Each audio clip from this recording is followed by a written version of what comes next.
guys, welcome back to my YouTube channel. It's me Akshita, and in today's video we are going to discuss part 5 and that's the last part of this chapter unemployment. अब जो है ये chapter हम ख़त्म कर देंगे इस video के अंदर। इससे पहले कि अगर आपने कोई भी वीडियो चेकआउट नहीं करी हैं ऑफ दिस चैप्टर और any previous chapters, then I will provide the link of full class 12th economic subject playlist in the description box below so that you all can check it out as well as of class 11th economics. ठीक है, तो अगर आपके कोई भाई बहन हैं जो कि 11th में पढ़ते हैं तो वो लोग भी देख सकते हैं मेरी वीडियोस को, राइट। तो without any further do let's get के अंदर हम देखेंगे स्टेट प्रोग्राम्स। कौन कौन से हमारे अलग अलग स्टेट्स ने जो है प्रोग्राम लॉन्च करे थे जिससे वो अनएम्प्लॉयमेंट की प्रॉब्लम को जो है सॉल्व कर सके, रिड्यूस कर सके कई हद तक।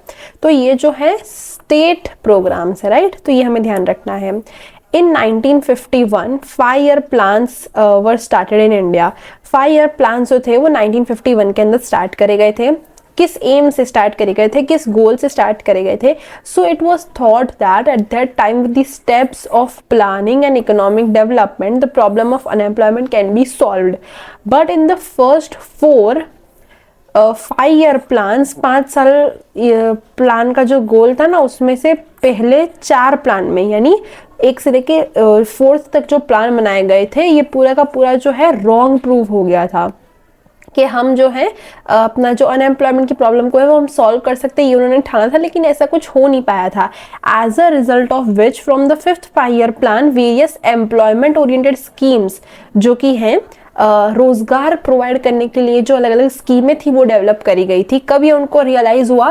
तो लास्ट में at the end of what, so at the end of 4th year plan. First 4 year plans में तो ऐसा हो नहीं पाया, रॉन्ग हो गया prove. So as a result 5th 5-year plan जो था ना, 5th 5-year प्लान, उसके अंदर उन्होंने जो है अलग अलग स्कीम्स इंट्रोड्यूस करी थी। कौन कौन सी स्कीम्स थी? तो सबसे पहली थी इंटीग्रेटेड रूरल डेवलपमेंट प्रोग्राम, फिर फूड अगेंस्ट वर्क, काम करोगे तो क्या मिलेगा? फूड। फिर कौन सी लॉन्च करी थी? तो जवाहर रोजगार योजना, रोजगार प्रोवाइड करना, एम्प्लॉयमेंट अपॉर्चुनिटीज देना। नेहरू रोजगार योजना, सुवर्ण जयंती ग्राम स्वरोजगार योजना, स्वर्ण जयंती शहर रोजगार योजना, training to rural youth for self employment were started. ये सारी की सारी चीज़ें जो हैं हमने ऊपर की प्रीवियस वीडियोस में डिस्कस करी हैं। कौन कौन सी सेल्फ एम्प्लॉयमेंट की चीज़ें गवर्नमेंट ने करी थी एंड कौन सी थी जहाँ पे हम वेजेस की बात करते थे, जॉब की बात करते थे, किसी दूसरे के वहाँ जाके काम करने की बात करते थे। सो ये सारे जो है इनिशिएटिव्स गवर्नमेंट ने लिए थे। उनको कब रियलाइज हुआ?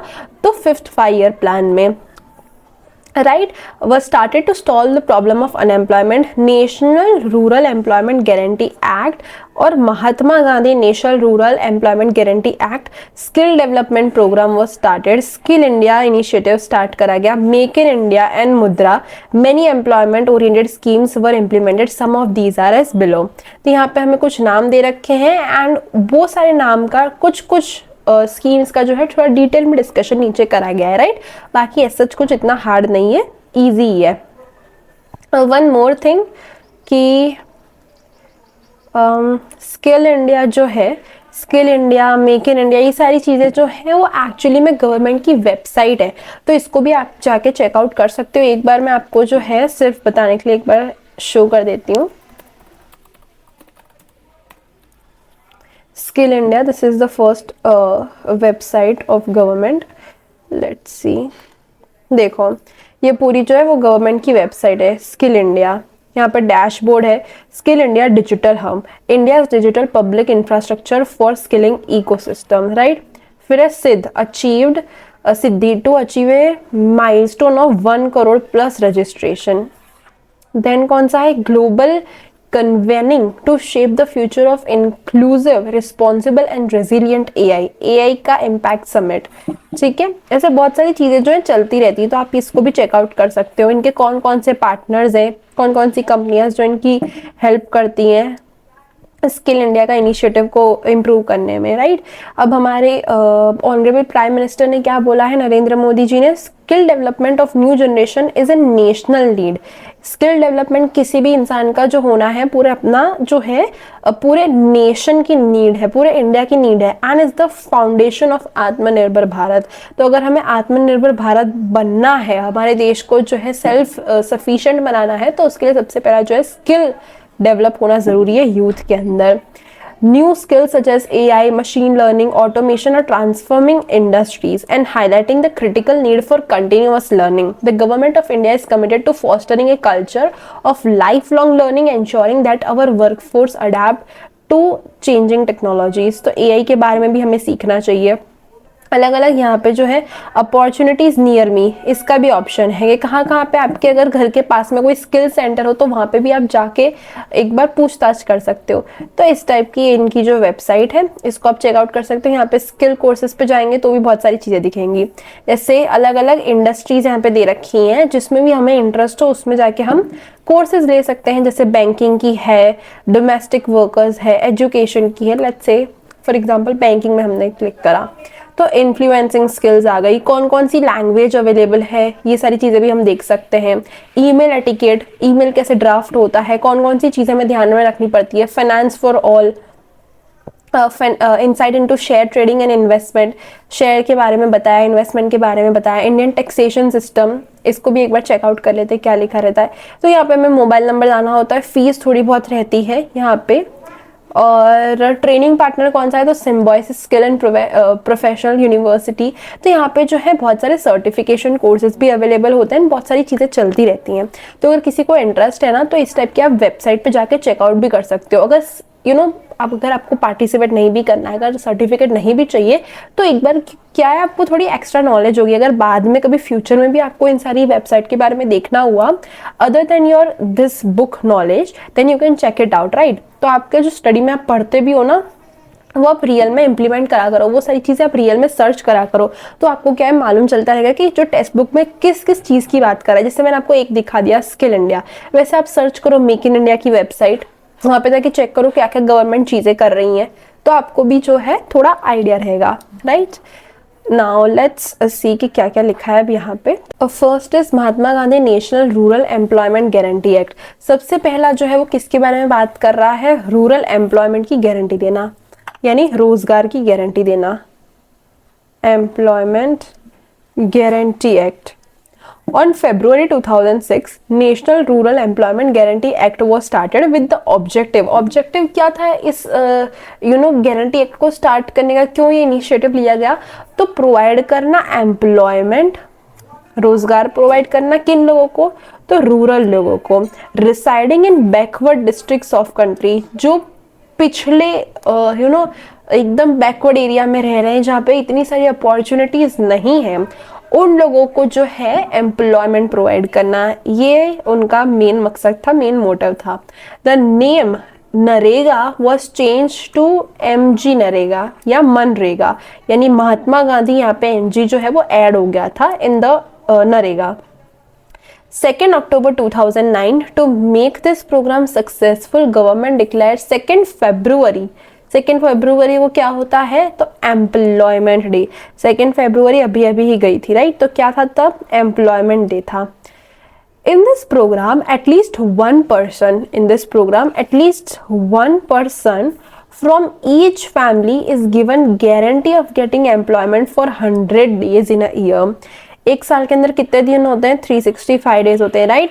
तो उसमें से 100 डेज का जो है एम्प्लॉयमेंट देना पूरी फैमिली में से एटलीस्ट एक पर्सन को जो है, ये इस प्रोग्राम का मेन मकसद था कि एटलीस्ट जिसको कुछ भी कहीं भी काम नहीं मिल रहा, जिसको कहीं भी एम्प्लॉयमेंट नहीं मिल रहा, उसको एटलीस्ट 100 दिन का तो मिले ही एक साल के अंदर अंदर, ठीक है। तो ये इसका एक ऑब्जेक्टिव था। 1/3 employment is reserved for females, 1/3 हिस्सा जो है वो फीमेल्स के लिए रिजर्व करके रखा है स्कीम के अंदर। It was recommended to provide minimum wages for physical labour, एक ऐसा भी रिकमेंडेशन आया था इस मनरेगा के अंदर कि मिनिमम वेजेस जो हैं वो तो देने ही चाहिए, जो कि फिजिकल लेबरर्स काम कर रहे हैं, एटलीस्ट उनको थोड़ा तो पैसा मिले ही। Moreover labourer should be provided wages within 7 days। और ऐसा नहीं है कि आपने बहुत समय तक काम कर लिया, 1 महीने का काम कर लिया, आपको पैसे ही नहीं मिल रहे, तो एटलीस्ट 7 days के अंदर जो है उनको अपने वेजेस जो उन्होंने काम करा उसके बदले में पैसे मिल जाने चाहिए। Labourer should be given employment with 5 kilometre from the residence. अगर मैं यहाँ पे रहती हूँ अहमदाबाद के अंदर फॉर एग्जाम्पल, तो मुझे उस एरिया के 5 किलोमीटर के आसपास ही जो है वो काम दे तो अच्छा है। अगर थोड़ा दूर दिया है, अगर डिस्टेंस 5 किलोमीटर से ज़्यादा है, तो 10% एक्स्ट्रा वेजेस भी देने चाहिए। जो हमें लेट्स से अगर 500 रुपये पर दिन का मिल रहा था, तो प्लस मुझे एक्स्ट्रा भी मिलना चाहिए बिकॉज ऑफ लॉन्ग डिस्टेंस, जिससे मेरा पेट्रोल वेट्रोल का खर्चा जो है वो भी इसमें कवर हो जाए, right. Labourers working under the scheme are provided job cards. अब जो लोग भी महात्मा गांधी जो national rural employment guarantee act है इसके अंदर काम करते थे, उनको जॉब कार्ड प्रोवाइड करा गया था। जॉब कार्ड की फोटो जो मैं अटैच कर दूंगी जिससे आप लोग को मालूम चल जाए वो दिखता कैसा है, जो कि वैलिड कब तक था, वैलिड फॉर 5 years, 5 साल तक जॉब कार्ड जो है वैलिड रहा करता था। After receiving job card, if the laborer does not get employment, then he is paid employment allowances। अगर फिर भी जॉब कार्ड मिलने के बाद भी जो है जो मनरेगा जो लिखा हुआ होता है जॉब कार्ड के ऊपर, अगर उनके बाद भी कहीं कोई जगह पे उनको एम्प्लॉयमेंट नहीं मिल रहा है बाई चांस, तो तब भी उनको जो है पेड एम्प्लॉयमेंट अलाउंसेस दिए जाते थे, राइट। कब दिए जाते थे, तो जब उनको एम्प्लॉयमेंट नहीं मिल रहा है even after getting the job card, right. So that was the first point. Second initiative क्या लिया गवर्नमेंट ने, तो पंडित दीनदयाल उपाध्याय श्रमेव जयते योजना जो है वो स्टार्ट करी थी। This scheme was started on 16 October 2014। Some of the objective of this scheme were to provide health and security along with good management skill, development and welfare to the laborers of unorganized sector। unorganized sector मतलब कौन से होते हैं, याद करो, मैंने इससे पहले वाली वीडियो में बताया था, राइट। कौन से होते हैं अनऑर्गेनाइज सेक्टर, तो अनऑर्गेनाइज सेक्टर वो होते हैं जिनके पास कोई फिक्स सैलरी नहीं होती है, फिक्स ऐसा नहीं होता कि उनकी जॉब सिक्योरिटी भी नहीं होती। तो कौन से ऐसे लोग होते हैं, तो हम अपनी लाइफ में अगर रोजमर्रा की लाइफ में अगर हम देखें तो हम बाहर जाते हैं, बाहर कहाँ किस चीज़ पे बैठ के जाते हैं, तो रिक्शे में बैठ के जाते हैं। क्या रिक्शे वाले की इनकम जो है वो ऑर्गेनाइज होती है, यानी ऑर्गेनाइज सेक्टर में वो लोग आते हैं, उनकी फिक्स्ड इनकम होती है या फिर उनके पास जॉब सिक्योरिटी होती है, तो नहीं, ये अनऑर्गेनाइज सेक्टर हो गया। फिर जूता रिपेयर करने वाले, ये भी किस में आ जाते हैं, अनऑर्गेनाइज सेक्टर में। तो ऑर्गेनाइज सेक्टर कौन सा हुआ, जो कि बैंक में काम करते हैं, जो कि किसी कंपनी में काम करते हैं जिसकी फिक्स्ड सैलरी है, कोई टीचर में भी, राइट। तो जिनकी फिक्स्ड सैलरी है, जॉब सिक्योरिटी, वो सब ऑर्गेनाइज सेक्टर में आ जाते हैं, जिनके अंदर ऑर्गेनाइज पूरा स्ट्रक्चर डिसाइड करा हुआ है। अनऑर्गेनाइज सेक्टर में कौन से लोग आते हैं, जिन पे डेली जो लोग काम करते हैं, डेली उनको वेजेस मिलते हैं, कभी मिलते हैं कभी काम नहीं मिलता, वो सारे लोग अनऑर्गेनाइज सेक्टर में आते हैं, ठीक है। तो इनका वेलफेयर करने के लिए बनाया गया था। मैनेजमेंट, जॉब सिक्योरिटी होना, हेल्थ सिक्योरिटी होना एंड स्किल डेवलपमेंट करना, ये सारे इनिशिएटिव को लेके जो है पंडित दीनदयाल उपाध्याय श्रमेव जयते योजना जो है स्टार्ट करा था। And to develop conducive environment and industrial development, right. तो ये सेकेंड पॉइंट था। Third is Deendayal Upadhyaya Gram Jyoti Yojana. अब यहाँ पे ज्योति वर्ड जो है इसको हम ध्यान रखते हैं। ज्योति मतलब क्या होता है, ये सिर्फ मैं आपको याद रखने के लिए बता रही हूँ ना। ज्योति मतलब क्या होता है, ज्योति हम हिंदी में बोलते हैं ना, ज्योति, ज्योति एक सेंस में इसको हम बोल सकते हैं लाइट, लाइट बोल सकते हैं। तो लाइट से हम क्या कनेक्ट कर देंगे, इलेक्ट्रिसिटी को, तो इससे हमें याद रह जाएगा। ये स्कीम जो है किस चीज की बात करती थी, योजना किस बारे में बात करता था, instead of earlier rural electrification programme, this programme is started with the objective of providing constant 24/7 electricity services in rural area. अब होता क्या था कि रूरल एरिया के अंदर जो है जरूरी नहीं है कि इलेक्ट्रिसिटी पहुंचती थी। अब इलेक्ट्रिसिटी नहीं पहुंचती थी तो बहुत सारे ऐसे ऐसे काम है जो नहीं हो पाते थे, राइट। बहुत सारी मॉडर्न अगर टेक्निक्स हमें अपनानी है तो इलेक्ट्रिक की जरूरत पड़ेगी। एग्रीकल्चर के अंदर भी अगर हमें इंडस्ट्री कोई सेटअप करी है, कोई लघु उद्योग सेटअप करा है, तो मशीन को चलाने के लिए भी इलेक्ट्रिसिटी की जरूरत पड़ेगी। वाटर पंप अगर इलेक्ट्रिक से जो कनेक्टेड वाला होता है, अगर वो है, हैंड पंप नहीं, वाटर पंप जो होता है ना, मोटर से अगर पानी ऊपर नीचे आ रहा है टंकी के अंदर, तब भी इलेक्ट्रिसिटी की जरूरत पड़ेगी। तो एक इनिशिएटिव लिया गया था कि कांस्टेंट 24/7 मतलब क्या, पूरे दिन भर जो है इलेक्ट्रिसिटी आए रूरल एरिया के अंदर। तो एक ये इनिशिएटिव भी लिया गया था गवर्नमेंट के द्वारा। ज्योति से हम क्या याद रखेंगे कि ये जो है किस बारे में बात कर रहा है, इलेक्ट्रिसिटी के बारे में बात कर रहा है, ठीक है। फोर्थ इज दीनदयाल उपाध्याय ग्रामीण कौशल्य योजना। कौशल, सबका विकास करना। कौशल मतलब क्या होता है, सबका विकास करना। This scheme was started on 25 सितंबर 2014। जितनी भी स्कीमें हैं ज्यादातर कब लॉन्च करी थी, तो 2014-15 के आसपास ही सारी करी हैं।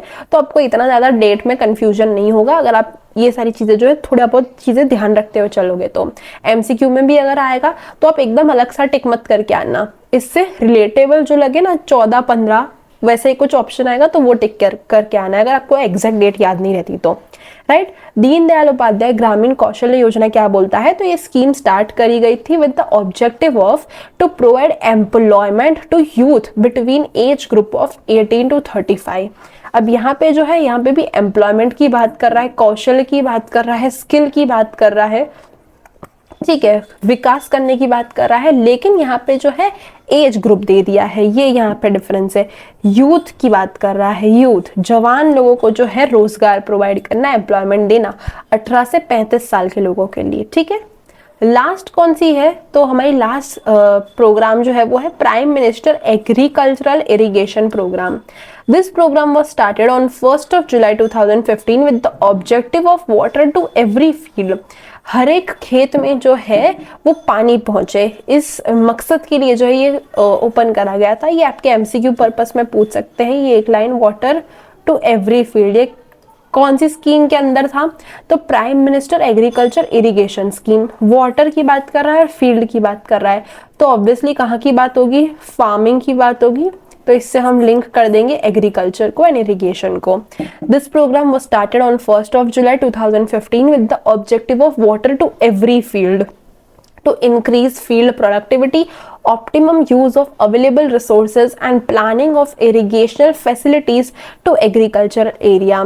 इस तरीके से हमें प्लानिंग करना है, इस तरीके से हमें अवेलेबल रिसोर्सेज को यूटिलाइज करना है, यूज करना है, जिससे हमारी एग्रीकल्चर की प्रोडक्टिविटी जो है वो इंक्रीज हो पाए और हम अच्छी तरह क्रॉप्स को उगा पाए। हम इन द सेंस कौन, तो फार्मर्स के लिए करा गया था अल्टीमेटली ये, right. So with that our chapter comes to an end and इस चैप्टर में हमने बहुत सारी चीज़ें डिस्कस करी थी, राइट। आज की वीडियो तो बहुत छोटी थी, लेकिन इससे पहले की वीडियो में हमने बहुत सारी चीज़ें डिस्कस करी थी, कॉजेज देखे थे, उसकी रेमेडीज देखी थी एंड बहुत सारी चीज़ें देखी थी। तो अगर आपको ये चैप्टर की एक्सप्लेनेशन अच्छी लगी तो लाइक कर देना। एंड इसके बाद हम आएंगे नए चैप्टर पे जो कि होने वाला है पॉपुलेशन। एक बार हम देख लेते हैं कि कौन कौन से चैप्टर अब हमारे बाकी रह गए हैं। तो देखो हमारा बहुत सारा यूनिट जो है ऑलरेडी खत्म हो चुका है। बैंकिंग बहुत पहले खत्म हो गया, पॉवर्टी भी रिसेंटली हुआ है एंड अनएम्प्लॉयमेंट भी आज खत्म हो गया है। तो ये सारे चैप्टर ऐसे हैं जो कि खत्म हो चुके हैं ऑलरेडी। अब बचे हैं नीचे के इतने चैप्टर्स, एक है पॉपुलेशन, फिर है एग्रीकल्चर सेक्टर। एग्रीकल्चर सेक्टर हमने बहुत सारी एग्रीकल्चर की बात करी है इससे आगे के बहुत सारे चैप्टर्स में, राइट। तो उसको हम डिटेल में पढ़ने वाले हैं। पॉपुलेशन की बात करेंगे तो ये सारे चैप्टर आपके इंटरलिंक है, राइट। पॉवर्टी क्यों होती थी, तो पॉपुलेशन भी उसका एक कारण था। एग्रीकल्चर की हमने बात करी अनएम्प्लॉयमेंट के अंदर, फॉरेन ट्रेड की हम बात करेंगे, इंडस्ट्रियल सेक्टर की बात करेंगे एंड लास्टली हम बात करेंगे एमर्जिंग इश्यूज, यानी कौन कौन से ऐसे इश्यूज हैं जो कि अभी अभी एमर्ज हुए हैं, बाहर सबको समझ में आए, निकले हैं इन इंडियन इकोनॉमी। कौन कौन से ऐसी रिसेंटली इश्यूज हुए हैं, राइट। तो इस बारे में भी हम डिस्कस करेंगे, राइट। तो अगर आपको मेरी एक्सप्लेनेशन अच्छी लगती है, कोई भी वीडियो अगर आपके लिए कुछ भी हेल्पफुल रहती है किसी भी मायने में, तो मेरी वीडियोस को लाइक कर दिया करो। आपको एक्सप्लेनेशन कैसा लगा वो ज़रूर ज़रूर ज़रूर मुझे कमेंट में बताया करो हर एक वीडियो के अंदर, right. And subscribe to my channel given below for more such free content and free education. I will see you guys in my next video. Till then bye bye and keep learning.